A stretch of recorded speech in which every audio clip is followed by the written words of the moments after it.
Tere kõigile! Täna uurime, kuidas me saame üksliikmeid astendada. Siiamaani oled sa õppinud üksliikmeid liitma ja lahutama, kui nad on sarnased, ja sa oskad ka üksliikmeid korrutada. Aga täna vaatame siis astendamist. Tuleb välja, et nii nagu iga muutujat eraldi saab astendada, saab ka tegelikult ühte üksliiget ehk siis korrutist ka astendada. Ja vaatame siis, et millise reegli järgi seda tegema peaks.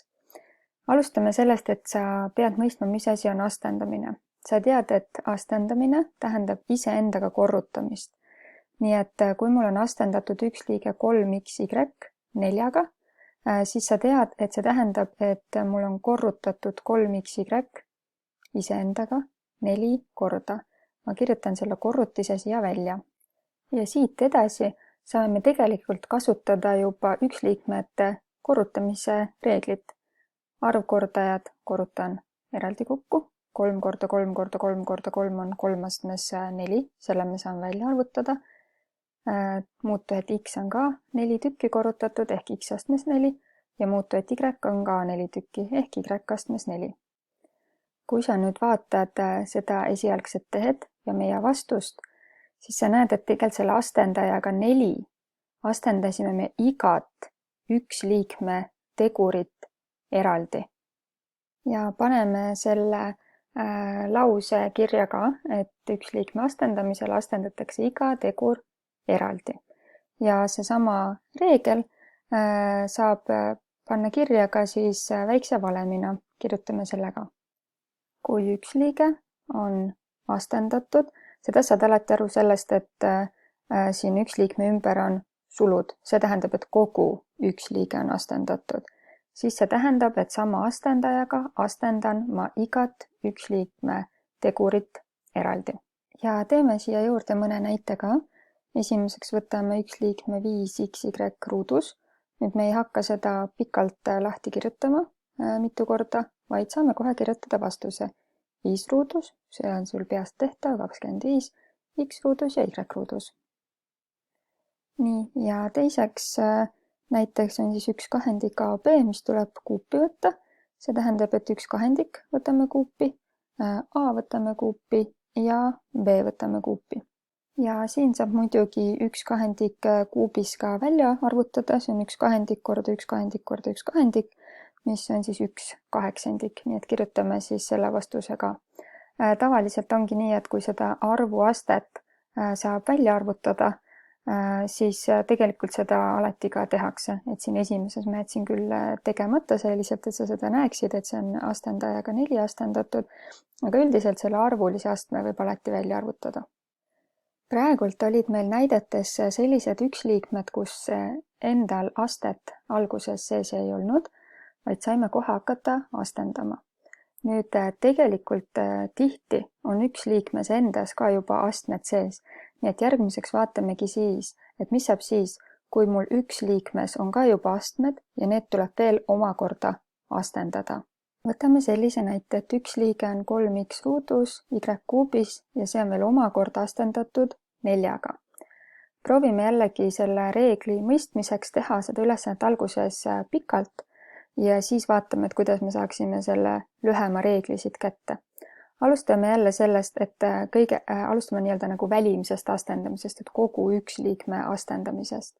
Sa tead, et astendamine tähendab korrutamist iseendaga, nii et kirjutame selle siis välja korrutisena, kus on siis 4 tegurit, mis on kõik ühesugused. Ja vaatame rahulikult, et mis me siin nüüd näeme. Arvulised tegurid, neid on 4 tükki, 3 astmes 4 tuleb jällegi meil kordajaks. Nüüd vaatame x ruudus, x ruudus, x ruudus, x ruudus on kõik korrutatud. Sul on meeles, et kui on astmed korrutatud ja astme alus on ühesugune, nagu siin x, siis saame astendajad kokku liita. 2 pluss 2 pluss 2 pluss 2 tuleb kokku 8, nii et x astmes 8. Ja järgmiseks muutujaks on meil y-eid on 1, 2, 3, 4 tükki ja nad kõik on y kuubis. Ja ma saan need siis ju kokku liita, need astendajad, nii et 3 pluss 3 pluss 3 pluss 3. Nii et kogu vastus on meil 3 astmel 4, selle saame ka ära arvutada X astmel 8 ja Y astmel 12. Ja nüüd mõtleme, et kuidas me ilma selle pika kirjutamiseta saaks ka peast otse siis nende astmete astendamisest vastuseni. Vaatame rahulikult. 3 on astendatud 4-ga, see läheb esimeseks. Nüüd X on siin ruudus, aga neid on 4-ga veel astendatud. Kuidas ma saan 8? Järelikult on need korrutatud, eks ole, sest et ma tean, et neid on 4 tükki ja kõigil on astendaja 2. Nii et 2 korda 4 tuleb X-ile astendajaks 8. Ja vaatame ka muutuja Y.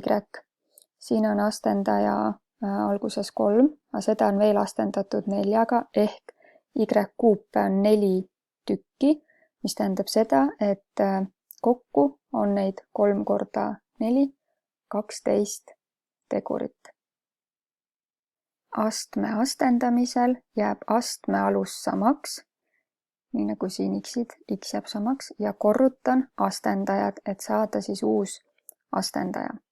Paneme selle reegli ka valemina kirja.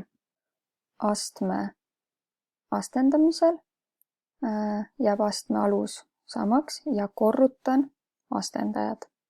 Ja teeme ka mõned näited. Esimene, aste on X ruudus, on vaja kuupi võtta, 2 astendajat, ehk siis aste on veel kord astendatud, järelikult korrutan ja vastus on X astmes 6. Teises näites on nüüd üks liige mul 5 astmes 5b ruudus veel omakorda 6-ga astendatud. 5 astendan lihtsalt 6-ga, sest 5-l ei ole siin astet praegu.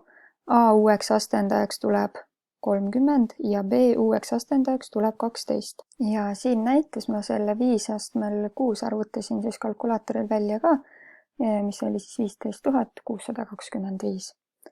Ja muidugi saab nüüd astendamise ja korrutamise ka kokku panna. Vaata, mis meil siin on.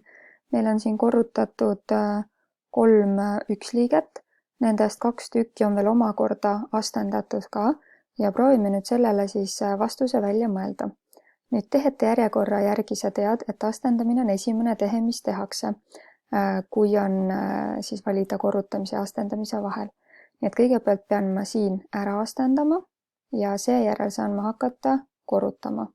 Vaatame korra seda astendamise sammu. Siin oli 4x vaja kuupi võtta, ehk 4 võtan kuupi ja x võtan kuupi ja siin oli 2x ruudus ka vaja kuupi võtta, ehk 2 võtan kuupi ja x ruudu, kui ma võtan kuupi, siis eks ole, astme võtan astmesse, siis pean korrutama, nii et x astmel 6. Nii, ja nüüd on mul juba siis astendamised tehtud, ehk ma saan lihtsalt korrutamist teha. Arvulised kordajad jällegi pean astmed ära arvutama, siis saan kokku korrutada ja siis saan x-id ühe astmega välja kirjutada ja ka y sinna lõppu. Arvkordajaks tuleb see üks liikme ette siis miinus 2048. X-i astendaja on siis, siin on 3, siin on 6, liidan kokku 9, üksid veel 10 ja Y oli siis ainukene üksinda.